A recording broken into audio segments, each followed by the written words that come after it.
Welcome to all. In previous sessions, we have discussed about the pointers, how the pointers are declared and initialized, and how the accessing of the pointers we learned.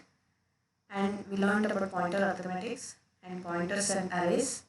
And we have also learned pointers and characteristics, and pointers and functions, and pointers as a function arguments, and pointer to function, and pointer to structure.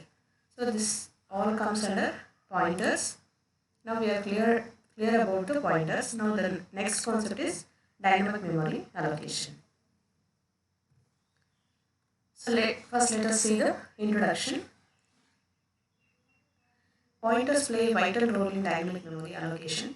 That means pointers are very widely used in dynamic memory allocation. Pointers are used to allocate and access memory dynamically, and if we use this dynamic memory allocation, we can avoid the leakage of memory or the memory wastage. So instead of going for the dynamic memory allocation, if we go for the static memory allocation, there will be chances of leakage of memory or memory wastage. To avoid this, we are going for the concept, or we are implementing the concept dynamic memory allocation.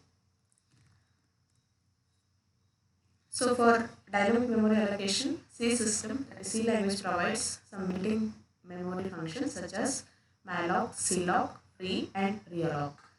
These are all defined in the header file called alloc.h. So first let us see the dynamic memory allocation. That is nothing but how the memory is allocated dynamically. So let us consider one array example, int num of 10. Here number of 10, that reserves the memory 10 blocks if we declare it as statically. So for example, if someone wants more than 10 blocks, or someone wants to decrease the size to say 5, then it is not possible in the static memory allocation. So to get this, or we can change that memory allocation instantly, or during the execution time, we have to use dynamic memory allocation. So that means we can change the memory allocation during the runtime. So that concept we call it as dynamic memory allocation. So now let us see how the dynamic memory allocation works. As we know that the function malloc is defined in the header file alloc.h. This function allocates memory during program execution as much as is required. This behavior is referred as dynamic memory allocation. That means the allocation of memory during the execution, that we call it as dynamic memory allocation. For that, the function malloc is used. So its syntax is as follows: ptr is equal to int star malloc n star 2. Here malloc function returns a pointer to a void default. So in the next statement, ptr is equal to int star malloc n star 2. Here int star is used to typecast the address being returned as the address of integer. That means int star represents the integer pointer, and ptr is declared to be a pointer to an int which holds the static address of n memory locations, each of which 2 bytes for storing integer numbers. That's why we have used in syntax n star 2 because of the int data type. Let us see the example program of how malloc function works. Or we can say this as example for dynamic memory allocation also. Let us consider the program dash include alloc.h. Because we are using malloc function, that's why I need to include the alloc.h header file, and dash include stdio.h and main function. Here I have used int n comma small layer should be, and sum is equal to 0. Then int star ptr is the pointer, clrs here is to clear the screen, and printf how many numbers. Scanf becomes percentage d comma ampersand of n.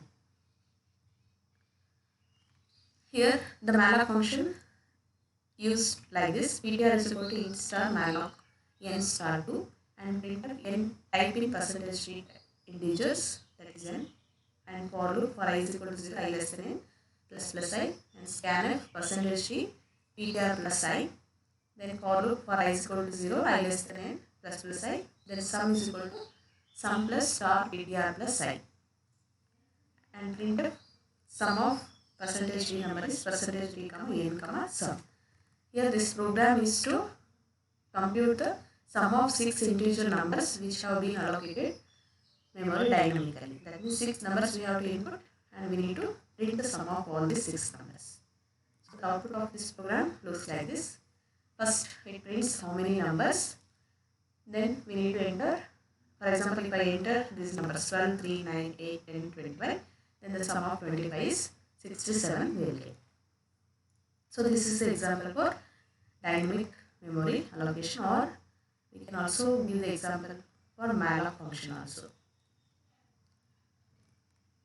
Next, let us see some memory allocating functions. As we know that the concept of allocating memory as much as required at runtime is called dynamic memory allocation. The C language has 4 memory allocation functions. In that, first one malloc, and it is used to allocate group of memory locations or a memory called block.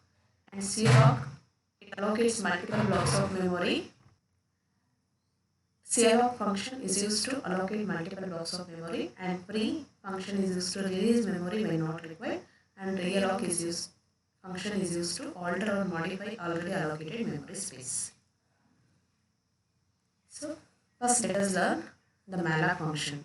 So malloc function is used to allocating a block of memory. For example, this function is used to allocate a block of memory such as it may be 50, 100, 28, etc.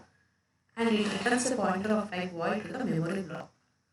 Okay, for example, if I use iptr is equal to int star malloc 25 into size of int, then the general form of malloc function becomes, that is ptr is equal to cast type malloc byte size. Here ptr is a pointer of cast type. In second example, that is character star cptr is equal to character star malloc 5 star size of character. That means here in diagram you can see it allocates 5 blocks of memory. That is, the base address is 1000 and 1001. The next address 1002. Because we are used character data type, that's why it allocates. It takes 1 byte for 1 memory location. So like that it allocates up to 1014. That is 5 blocks of memory will get allocated. And at the starting, that is 1000 address, at the place of 1000, the address of the pointer is, that means it allocates the pointer of type that memory block. That means the starting address is stored in the 1000 address. Like this we can allocate block of memory using malloc.